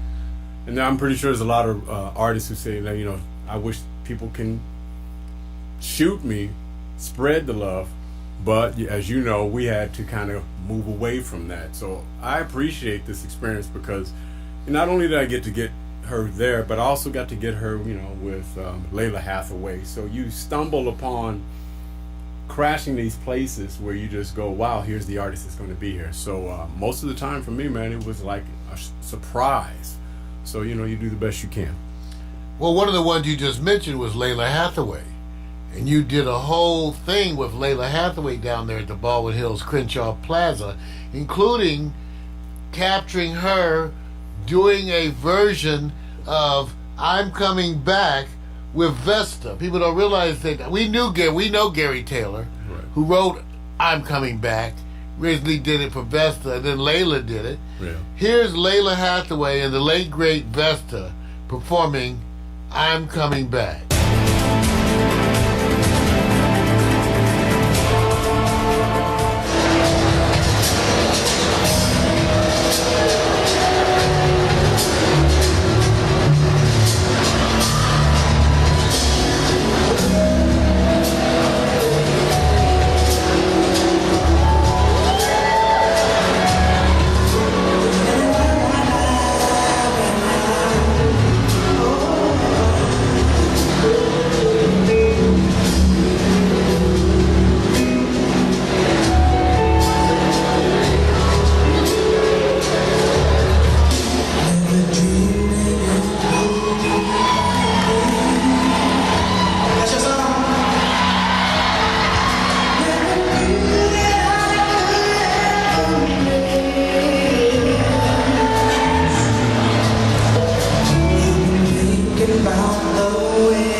Victor Allen. He's the man. Professor William in the house. That's right. Yeah, man. Good times. Yeah, I remember. Wonderful that. piece, man. The late, great Vesta Williams. Yeah, man. Yeah, when you think about it, it doesn't hit you until you go, wow, it's already, up with the angels. So, special moment. Special moment. Yeah. One of the performances that I really appreciated was the one that was put on by Tank. It was back when he was also involved with the TGT Right. thing, but he was doing a solo appearance at the Baldwin Hills Crenshaw Plaza, Vic. Yeah. Tell us about this performance of Tank. We're about to play One Man. Yeah. This was, and I always say sometimes they'll tell you an artist is going to be there, but they didn't tell you he's going to perform. So I literally thought, well, the ladies love this guy, and they love his, a couple of songs they're crazy about. I said, oh man, he's just going to come on the stage and smile, and then somebody else is going to be performing. So I didn't really set up in the right position. I was taking for granted, I said, oh no, man, yeah, he ain't going to perform. And kind of shockingly, he did. And so I think it's a daytime performance. And I remember I could only angle towards the sun. I could not have my back to it. So if I remember, maybe some glare here, but I had nowhere else to go because the women dominated this place where you just had no space. That's what I remember. So I hope you guys enjoy the song. They don't care about me anyway. Here's Tank. One Man live at the Baldwin Hills Crenshaw Plaza. Listen, do your own math and learn from the stuff that you are missing. Create your own path with your own vision. Now that was the full concert. You got to hurt somebody on the right side, calling me, yeah, yeah. Anybody on the right side, you calling me, oh, yeah. Calling you, to you. Can I come right here with you? Right here? To you. Y'all playing too.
going on over there. That ain't none of your damn business.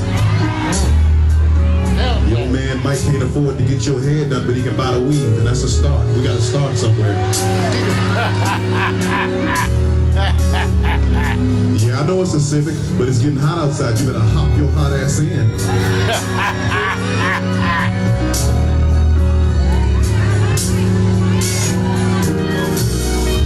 One man trying to hold down a job. One man trying to stay out the street. One man trying to love you, love you. One man wants you to love me. Can I be your one? Can I be your one?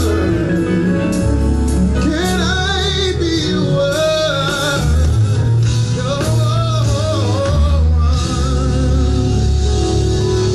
Thank you, LA. Tank, One Man Live, Bald Hill Stretch-Off Plaza. Wow, Vic. Yeah. Tank. Yeah, I figured, maybe it would have got a surprise and the other two amigos would have walked out. Thought it would have been a little bit of shock surprise. Didn't happen. But it's cool because, BHCP is kind of for smooth music most of the time, older artists. So if you get a Tank, it kind of changes the vibe there, man. So it was cool. It was cool. And I believe he didn't do a full concert. I think he did about 30 minutes or something like that. Wonderful stuff. Yeah.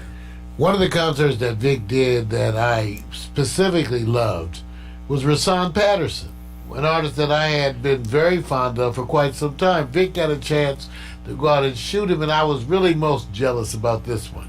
Here he is doing Spend the Night. What do you remember about that? I call him laid back Rasan. If he does anything with body movement that's this fast, that's a big deal. He's tend to be really laid back. But I could say this, a lot of people say, and following, because he's trending, there are certain artists that's trending on the LZ, even if this was years ago. They're trending that he is underrated. Oh yeah. By voice alone, and maybe some other factors there. So I would say he's that kind that makes you pay attention to the music. You're not jumping around going nuts. And I remember him being laid back on the stage. If he breaks a sweat, that's California lottery, man. So I hope you enjoy it. So here he is, Rasan Patterson, Spend the Night, live.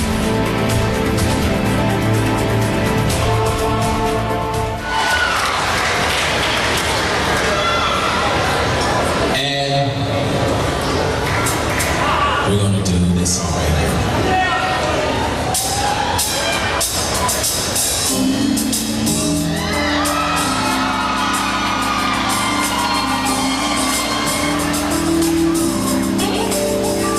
Yes.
Rashawn Patterson. In the night. Live at the Baldwin Hills Crenshaw Plaza.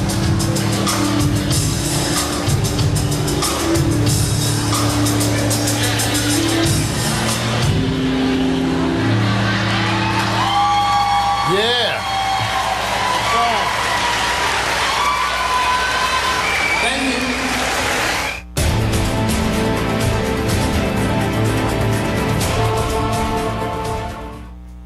Wow. What a concert. And there's, I think we're going to get to play another one from that one too after a while, but got to give it up to you, Vic. That was great. Rashawn Patterson. Yeah. I mean, I wish, I wish they had more right down the hill.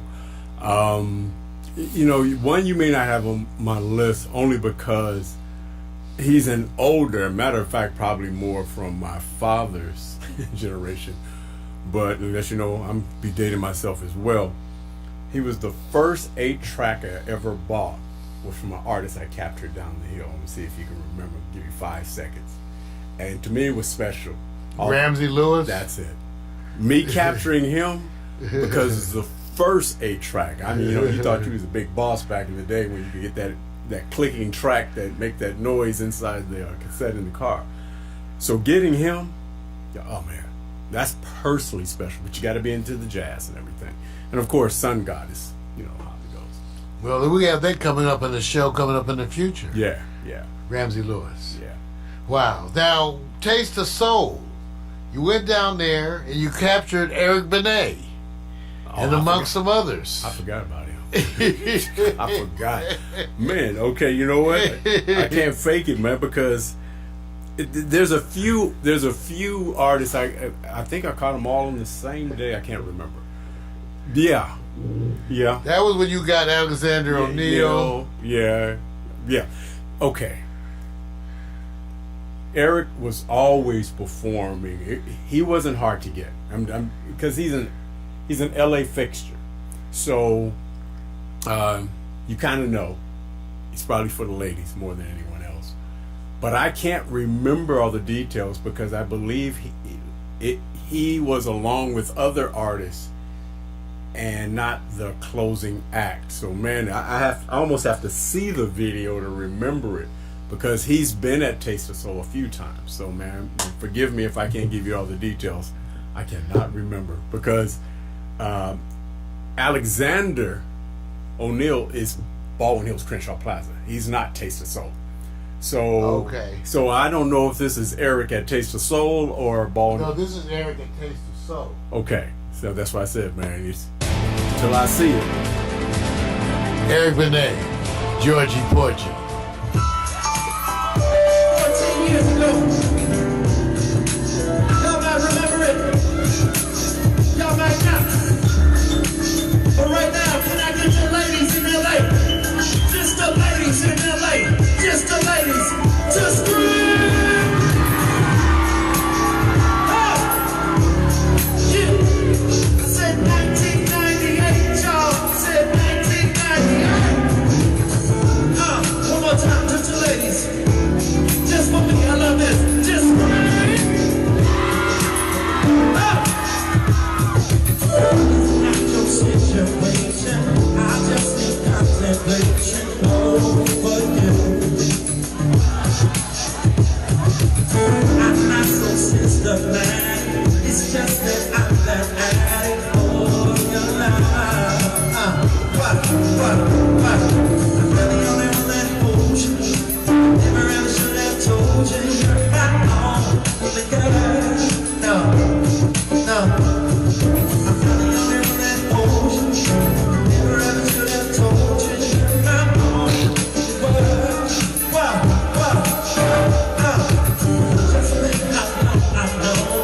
It's wrong for me to own like a key. It's really not confusing. I'm just that young illusion. Just see I'm the only one that holds you. I never ever should have told you you're my only girl. I'm the only one that holds you. I never ever should have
Georgie Porgy, Victor Allen, Handheld.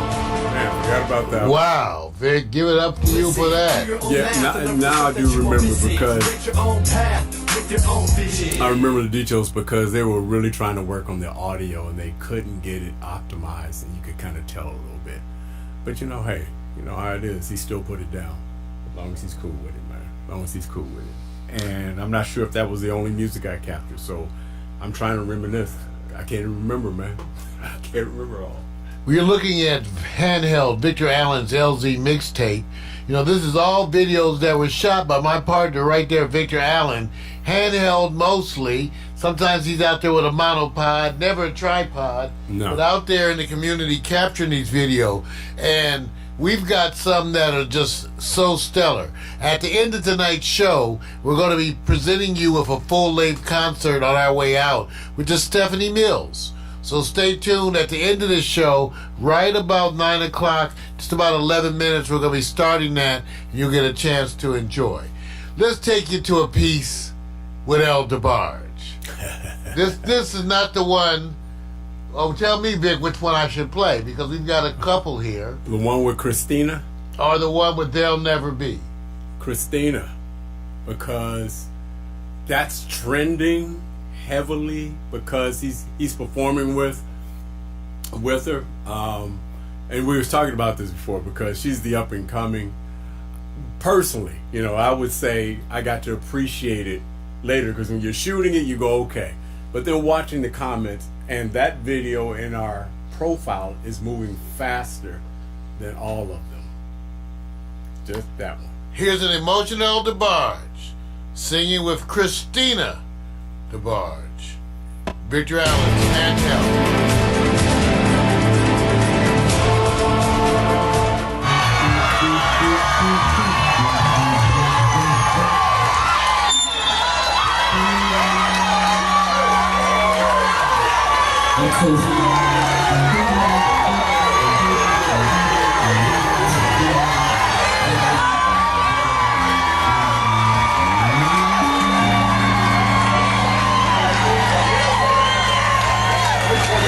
I got my little niece here with me, Christian DeBarge. Can I just have her sing this last song with me? I know the gentlemen are gonna love this. This is my brother James' daughter. I think y'all. What you wanna do, baby? You wanna do something real simple? Break it down. Shh. Into the morning light. Forget about the worries on your mind. You can leave them all behind. Do it then.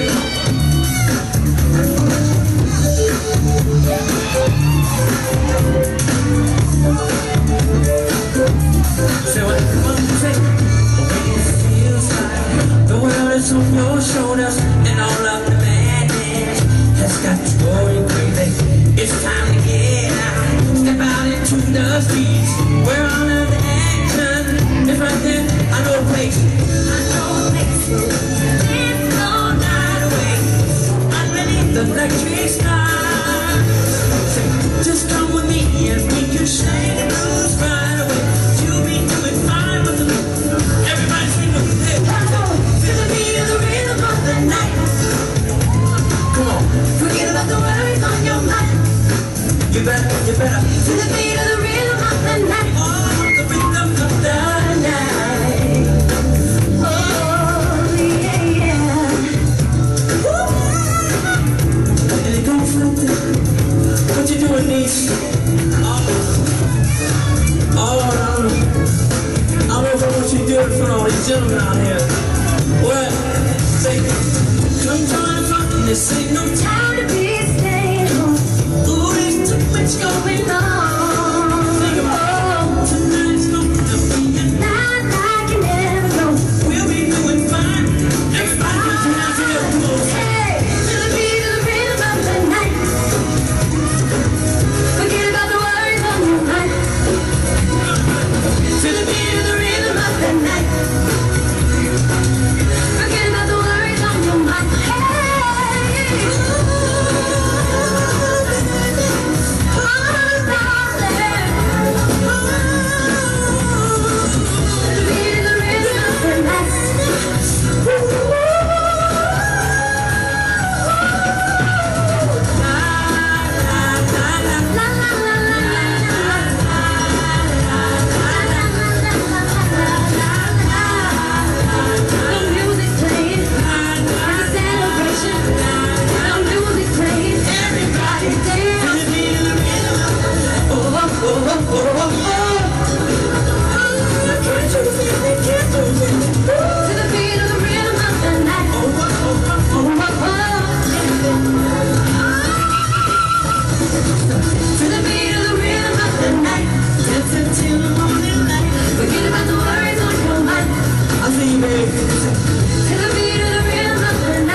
Christina DeBarge.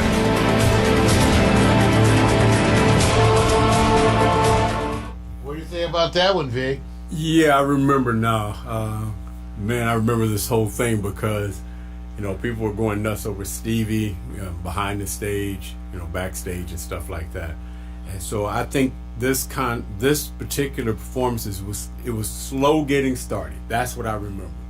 Because I think, if I'm correct, I think Johnny Gill was hanging back there, Stevie Wonder. And so people were kind of waiting. And I think, if I'm correct, remember Milan Phillips? Yes. I think she was down there with me, and we were shooting something. I was shooting something in the hair salon for her. I was actually doing both. I was going to shoot, remember, I went to shoot this little thing that she was in partnership with, shooting the hair salon, then rush over to the stage and then capture some of the artists. I think this is all together. That if I'm close, if not a year apart, but all of that was taking place. So that's what I remember from it, man. But I know they're talking a lot as it relates to this particular video because of the energy. And Elle already has that history, that long history, that comes along with it. So a lot of conversation. Well, I want to thank you for tuning in so far. This has been Handheld Victor Allen's LZ mixtape featuring videos that Victor shot all around Los Angeles, which we now have available for you at YouTube. And we're going to be celebrating these all week long. More stuff coming on tomorrow and Thursday night, so that we hope that you enjoyed it. As we end up the show tonight, we're going to be rounding out with a live concert by none other than Stephanie Mills, Vic. Yeah. Yeah. Any details? Do anyone care?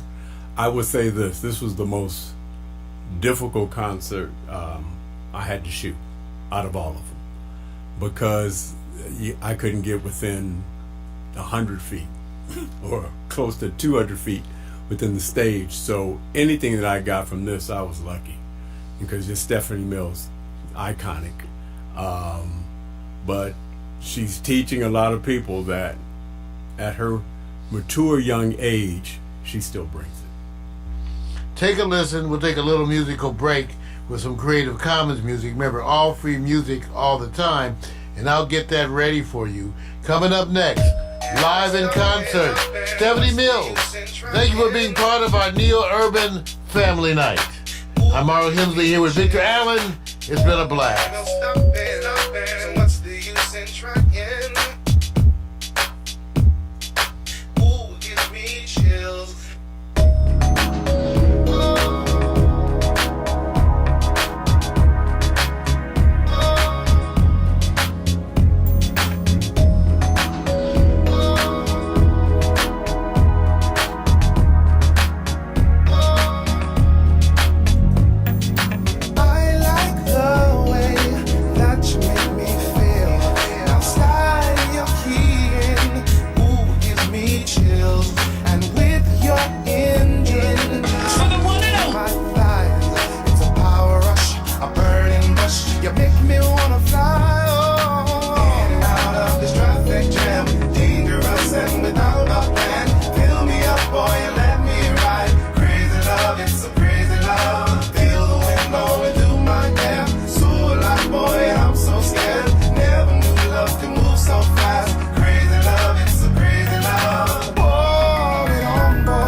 Every night.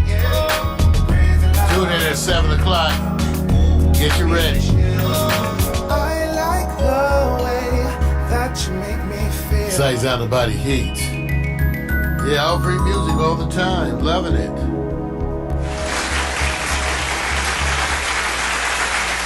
Well, that's part 2. We're done with that. And now for the final section of our NeoUrban Family Night, the full-length concert series.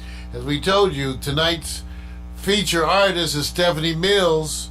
Vic, what a performance. This is one of our ones that really trends. Yeah, because you have Stephanie Mills, who's going to bring, the full band, the stage. It transitions from day to evening, so you get the split between the two.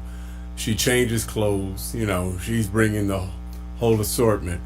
It was the most difficult one to do because people didn't care about who was holding cameras. So you had people moving you, bumping into, whatever the case may be. It was really hard because I was back against a wall. So I was the furthest you can go back, as opposed to what you see in other instances where I'm up on the stage.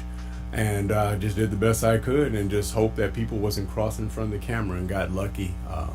But this was the most difficult, but I appreciate this because Stephanie Mills, iconic. Well, this particular video, and I'm looking right now, 404,000 views. Yeah, for somebody who basically 404,000 views. Yeah, doing well. I mean, you're talking about an artist dating back to the 70s. Wow. So, and she's got that energy, man. So I appreciate this, man. Well, thank you for tuning in. This is NeoUrban Family Night, the last feature for the night. I want to say good night to you as you enjoy this. Here's Stephanie Mills. Stephanie. See you.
be patient and nothing else.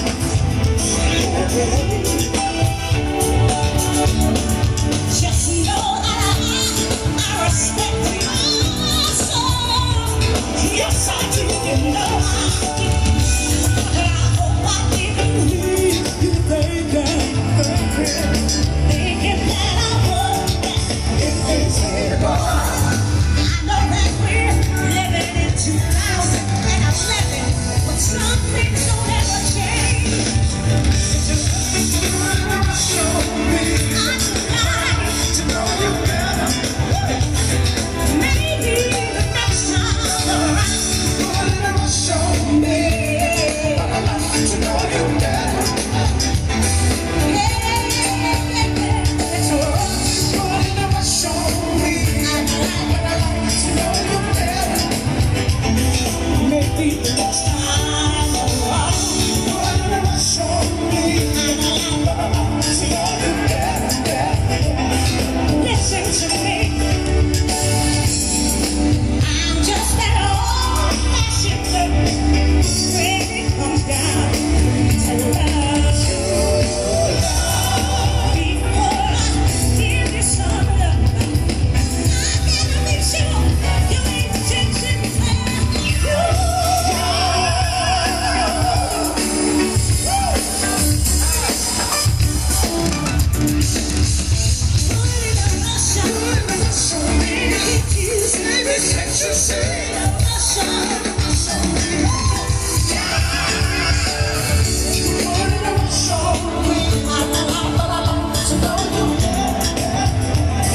maybe the next time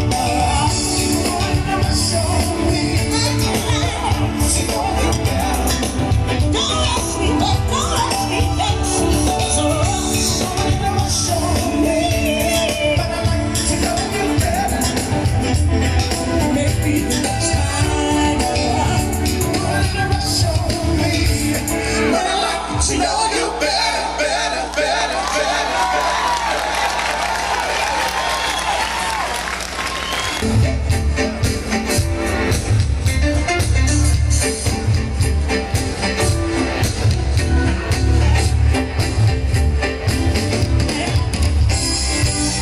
Something strange came over me. Never felt this way. There's no place I'd rather be than here with you. Said, can't explain what your love has done for me. He said, oh, satisfied. Oh, made me see, yes, you did.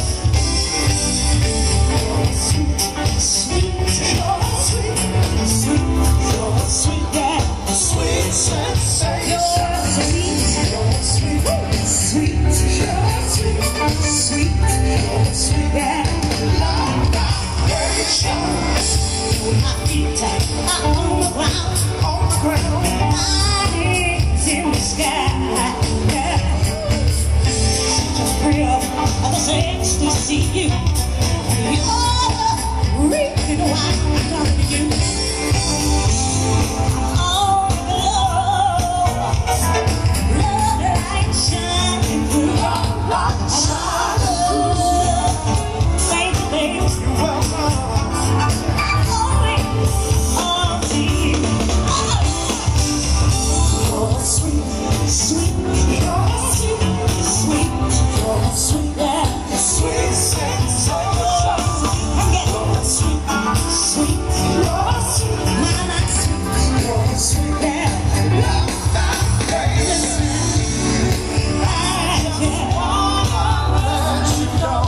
I just wanna let you know.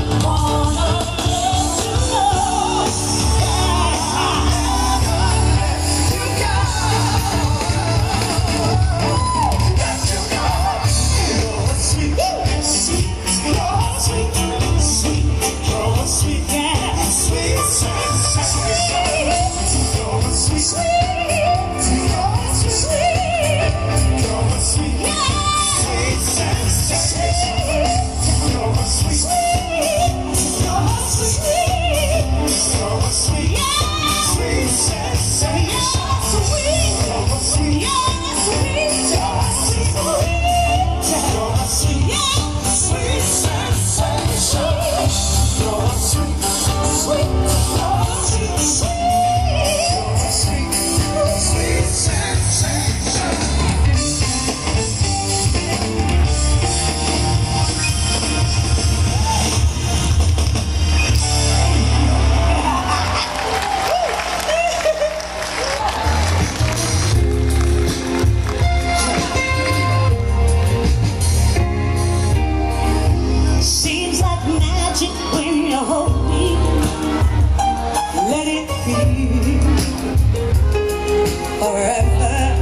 the sun.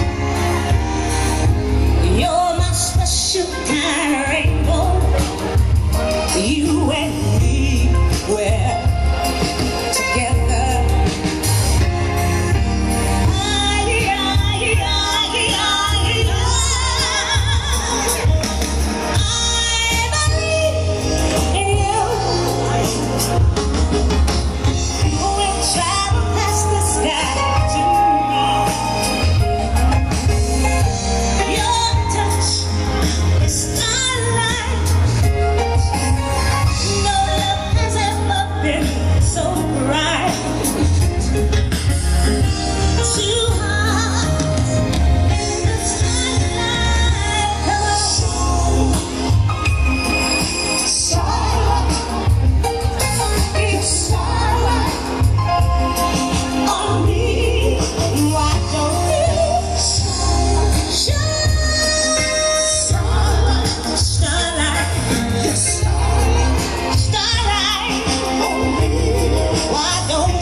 Be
So what to do?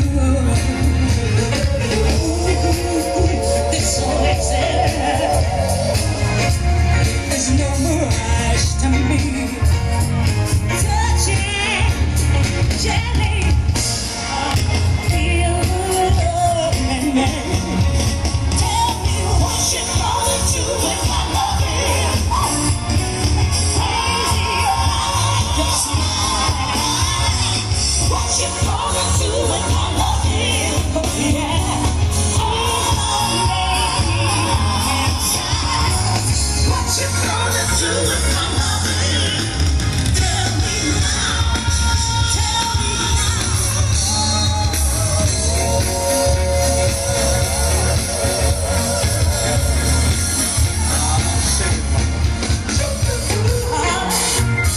love's been daydream. All my fears just make believe.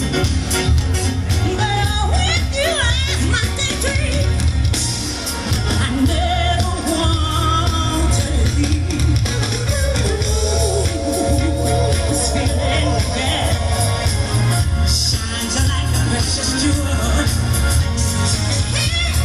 Here, if you want me, all my love is for you, and you tell me what you're gonna do with my loving. 'Cause I'm so polite, I'm just smiling out. What you gonna do with my loving? Oh yeah, please don't make me dance. What you gonna do with my loving? Tell me now, tell me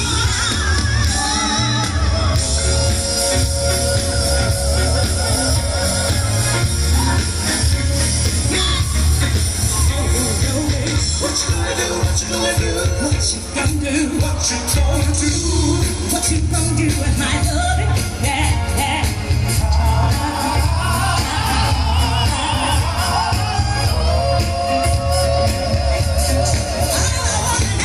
What you gonna do? What you gonna do? What you gonna do? What you gonna do?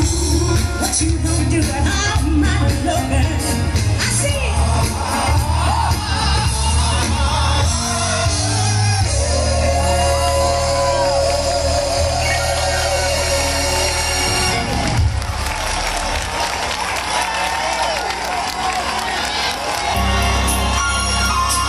You remember this song?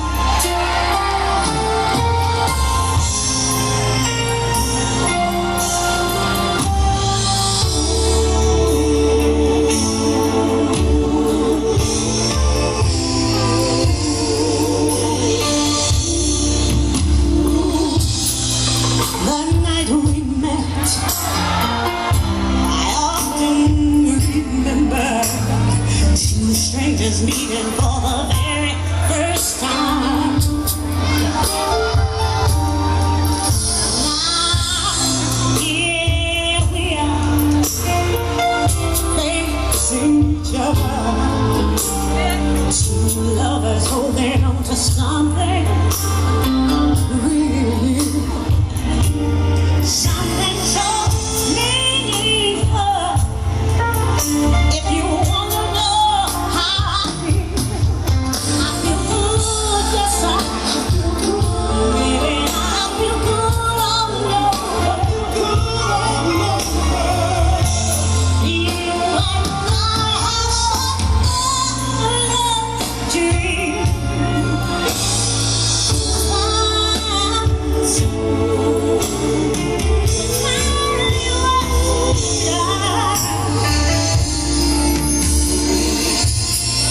Say no more.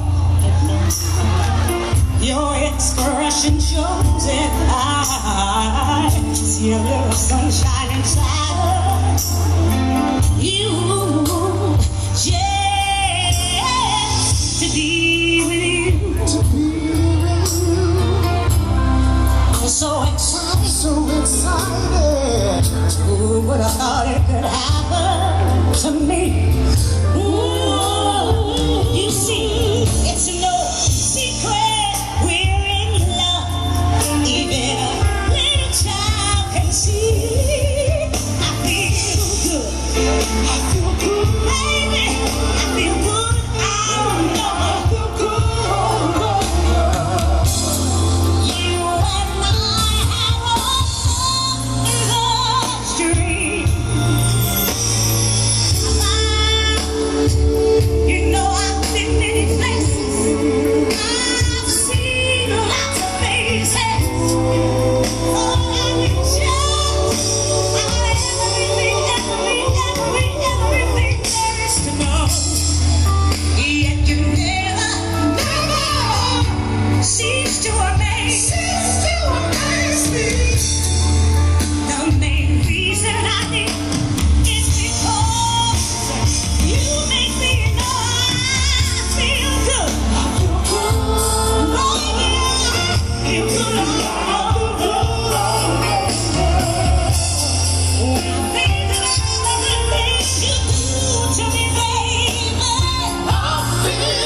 Hi,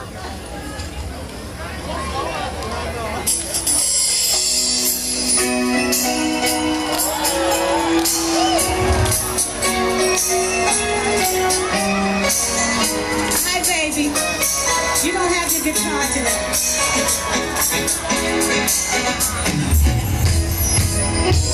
I never knew like this before. Now I'm lonely, nevermore. Since you came into my life, oh yeah, oh yeah, oh yeah. You are my love and light, this I know, and I'll never let you go. You're my all, you're part of me.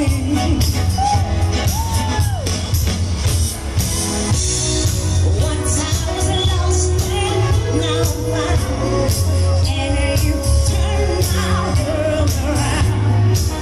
When I need, I call your name. Hey, you wanna know why? 'Cause I never knew love like this before. Open my eyes. I never knew love like this before. What a surprise. 'Cause I never knew love like this before.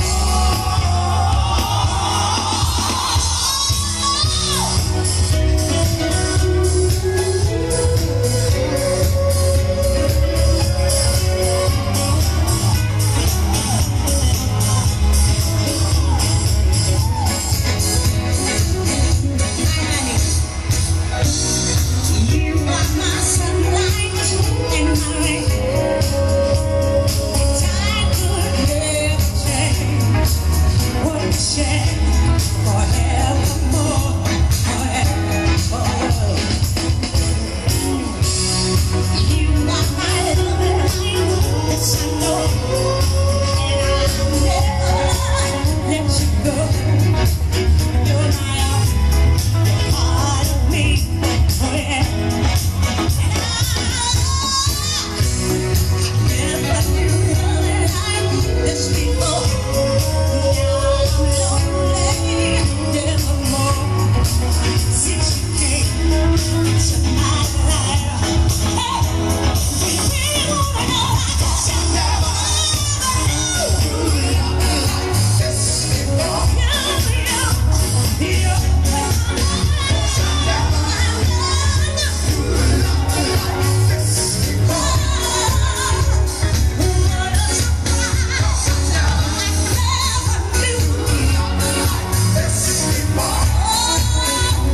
It's inside of me.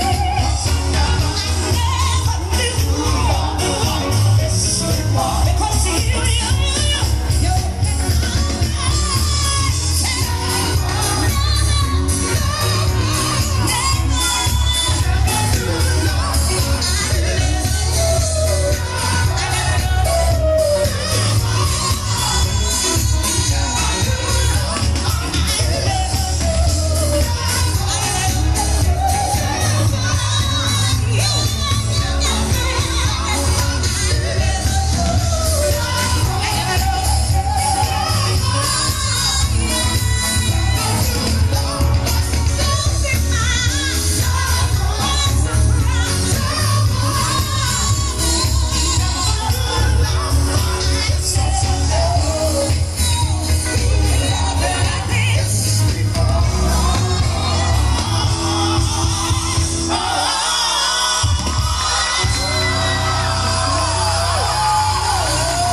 sing this song because I feel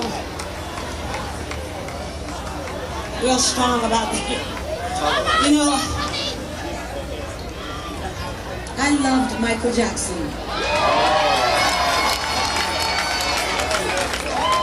I loved him dearly, but this is one of my favorite Jackson songs. So I want to sing it. I love you too. So I want to sing it. Can we do it? I know we didn't rehearse it, but can we do it? Okay.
Listen, do your own math and learn from the stuff that you are missing. Create your own path with your own vision.